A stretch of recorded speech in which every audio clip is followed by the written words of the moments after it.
Play it again, Sam. That's the sweet sounds of Larry's Losers Orchestra. And yes, one of the requirements is they all have to be named Sam. It's just easier that way. I mean, think about it. When I'm yelling at them, I can yell, "Hey, Sam!" And they all listen. And they all are in trouble. I'm all inclusive. No discrimination here. Give them some love. The Sams. There they go, the Sams. Give them some love. Oh, I love the Sams. Oh, thank you, Sams. Thank you, Sams.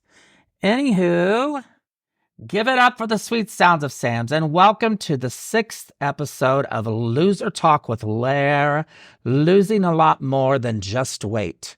You all have been so good to me, tuning in week to week, listening to my stories and following me.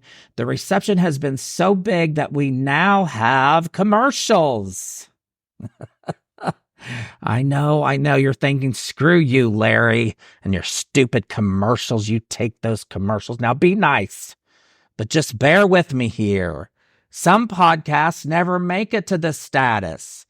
This means I have enough listeners that commercials are competing. They're fighting over me, guys, to have airtime on Lair's airwaves. Wait, Lair has airwaves? That kind of sounds painful. Maybe we will discuss that in a future podcast. But as I was saying, thank you. I'm making like 0.0006 cents off of every listen. So that means by that time I am 335 years old, I'll be up to $2.34. So get to listening. I'm truly grateful, though. Thank you so much. This is an incredible experience, and it has helped me so much get into my creative space and out of my anxiety, stress mind. It's helped me tremendously. So thank you so much. So much. That means to continue to find. Anyway, what am I saying? So continue to find me at Larry's Losers 22 on Instagram, The Evolution of Larry on Facebook. Ask me there to join our private, exclusive Larry's Losers VIP group where our family is gathering with all kinds of fun ways to connect with health and wellness and ways to connect with me. We even have started our own Zooms. It's been so much fun. They're open to anyone, so come join us. I provided a link here to my Venmo and more ways to donate on Facebook if you're liking the work of this podcast. I appreciate you listening so much. Thank you. Do you ever think about food? Okay, but seriously, what do you think about it? Just when you're hungry? Do you know what hungry feels like? That's a good question. I never did. Do you think about it constantly? Does food talk to you? Do you have that favorite food that you can't have around because you will eat it all to shut it up because seriously, it will not stop talking to you? Some of you out there might be thinking I'm crazy, and I am, but this is a real thing, so hang with me for a bit. Do you talk about food like it's good or bad, happy or sad? Like it has morals? It judges you? Are you using food to manipulate yourself into thinking you are out of control and can't handle eating as much as you want? And then you can never move on from the situation without abusing yourself. Think about that question. You're using it to manipulate yourself into thinking you're out of control. Think about that. And then you abuse yourself because of it. That's a pretty twisted question, but it's a real thing that a lot of us A lot of us do. Does any of this sound familiar to you? Listen to my story. Growing up, we always had food, surrounded by food. After Dad left us, Mom had us 3 kids to feed, so she broke her back waiting tables day and night. We stayed with our grandparents while she worked, and they always made sure we were taken care of very well. And that included homemade cooking. Oh my God, the cooking was so good. It was so good. Mom always said my weight issues started because Grandma Garrett would feed me a pound of bacon every time when I would go visit her. And that was all the time. She and everyone else said, of course, I had to eat a lot because I was a growing boy. And boy, did I grow out and up. I always had severe asthma, and I was on steroids, so we can blame some of my growth out and up on that too. My height stopped at 6'4". Okay. But there was a lot of us tall guys in my class in school. They grow us big here in the Midwest because they aren't afraid to feed us. So back to food and family. So here's Mom. She had us kids barely making it, worried about feeding us, had idiot father who left us, who was making good money. He made good money. He was on the railroad. And then he worked for a factory. He started working for a factory and moved his way up, made very good money. And it was one of those stories where she had to take him to court to get child support. And back then, it's not like today. Back then, they didn't care about the mother as much in the situation as they do today. So guess how much she was awarded for 3 kids to feed and clothe for a month? Just take a guess. I'll wait. Okay, nope, you're all wrong. $75 a month. 3 kids. So you do the math. That's $25 a child a month to feed and clothe. My dad ended up making a very good living. Mom never took him back to court for more support. Never. The only time she did take him to court is to get him to pay for my college, since I'm the only one that did go to college.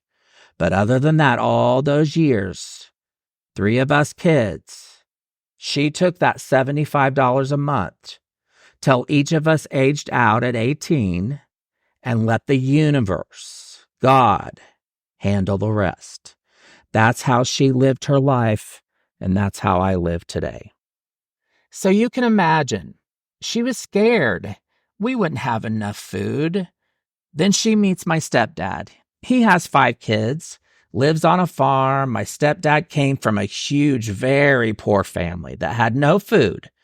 When it was time to eat, you ate it quick because someone was going to take yours. He had a very rough upbringing. So there's his food scarcity before his success. Now with his farm, and he was a boilermaker, very hard worker. No matter what he did, farming, working, he did well, making money and taking care of us. So when we moved to the farm, that was both of them, making sure that us kids, now 8 of us kids, we were going to have food and lots of it.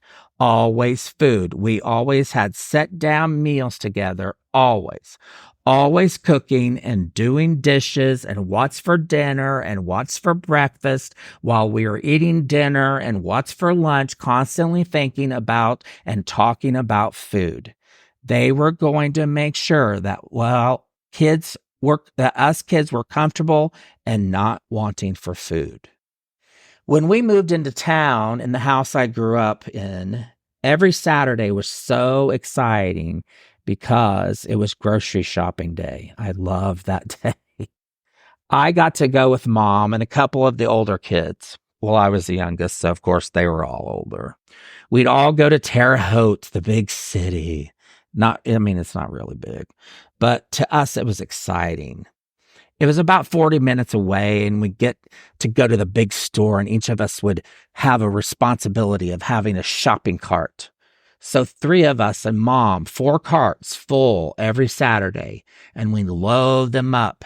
And I was always so worried about her money, and I'd watch her as she meticulously wrote the checks, and she did the math right there in the checkout line. So perfect.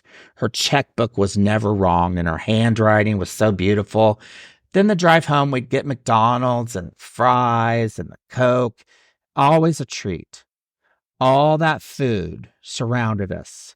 As time would go by, I'd always sneak up in the middle of the night. I was the only kid that had my own room upstairs. Everyone else had to share a room downstairs. Mom and Dad were upstairs with me. I'd sneak into the kitchen at 3 a.m. and just shove food in my face as fast as I could, trying to eat away the stress or anxiety or sadness or hatred of Larry. Whatever it was, of course, food was going to take it away. All that food around was medicine. It was comfort that I needed to help me. Of course, I gained and life went by. And as I went out on my own, I navigated through life. Food was still always the constant driving force through everything. It's all I ever thought about. It controlled me and manipulated me and did all those things because I let it. So I started all my dieting and started fighting myself constantly. All those diets, I learned to not like that my family shows love through food, that something was wrong with that. I learned that I shouldn't seek out comfort from food when I'm emotional, and that I shouldn't use food to help me when I need it. Diets started teaching me a lot of things. Trust me. A lot of things I've learned through diets. We all have. And years of fight and constant struggles. I kept fighting and beating my head against the wall. And you've heard me talk about the pandemic and how it changed me because I thought, how can I stop this madness? I'm tired of fighting myself. I'm tired of dieting all the time. I'm tired of losing weight, caring about what I'm eating all the time. So the first thing is, what if I'm nice to myself this time instead of ripping myself apart all the time? After I started accepting myself, which is always a work in progress, but after I started liking myself and being more kind to myself, things started changing for me. Then Mom got sick with lung cancer, and I didn't have control over anything or everything anymore. I knew I needed food for comfort, though. I knew that that was a thing that diet said I couldn't do, but I knew I needed it. I needed the comfort. Unlike the diets had trained me, I needed the food to help me through this horrific time in my life. And as I was going to be in control, I was going to use it. It wasn't using me anymore, and I wasn't going to feel bad about it. So I decided on Fridays, I'd start with a large blizzard from Dairy Queen. I'd sit in their parking lot, eat that blizzard, blast my music, and cry my eyes out. That's how my day would start. Then usually I'd order pizza because me and pizza, yes. Then I'd go on from there. I'd eat as much as I'd want to and love every single excessive bite. And boy, did it comfort me. And God, did I need it. I did not gain weight during Mom's illness and her leaving me. Unlike with Dad, when I gained 150 miserable, deathly pounds. With Mom, I maintained a 50-pound weight loss. And I did this method every single Friday, and I needed it. This taught me to let it all go. Let all that diet crap go. Stop being ashamed of your family for loving you and showing it with food. Be proud of that. Let them shower you with food. Eat the food. Always eat the food. When it's Thanksgiving, eat the food. Don't sit there and let food control you and worry about the calories or the fat or all that stuff. Enjoy the love of the cooking. Eat the food and enjoy the stories and the memories.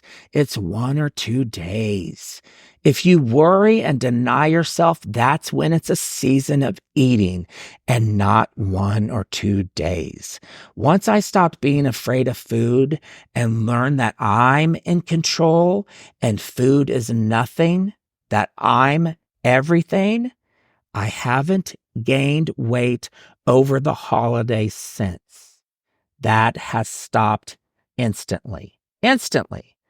As a coach, you will always hear me say, eat the food. Food doesn't make us sick. Food is not our enemy. What if we stopped being scared of the food, just like you hear me talk about the darkness? Use the food to help us. Use it when we need it. If we are emotional and we need it, eat it. But we are in control, and you did nothing wrong. It's the whole process of eating and normal life after that is healthy. You might be thinking, Larry, you can't tell me to do this. You can't tell me to eat like this because food is an addiction. And you know what? I agree with you. Food is an addiction, just like any other drug, alcohol, anything. But the difference between food and those others is we have to eat to survive. Those other things we don't have to have. So if we realize that food is no big deal and we can use it for us instead of fighting against it all the time, what would this do for your health journey? I can tell you it's changed my life. Let me know what you're thinking. Find me on Instagram at Larry's Losers 22, the evolution of Larry on Facebook. And please don't forget to ask on there to join our exclusive private Larry's Losers VIP group.